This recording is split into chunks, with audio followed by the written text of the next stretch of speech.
day, I saw miracle. Amen. And today, I am standing as a miracle.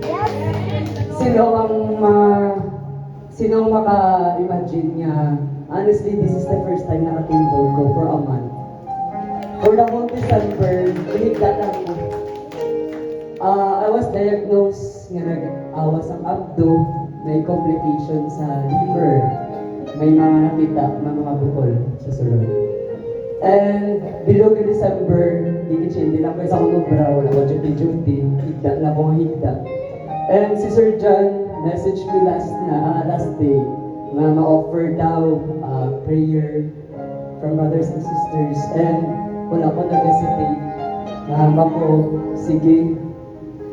And last night, for the first time, amo to ang sa 2 hours nga istorya kami, gapray kami.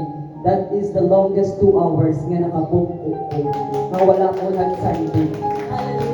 And today, honestly, bago lang ko magwa sa balon. Ang muli kinakat ako kung mga pasalamat. Nagtagto ko din kagabi, dala ko din nila sa kag wala ko doubts. Kay throughout sa amon healing bilog na December, ang pray ko lang gid.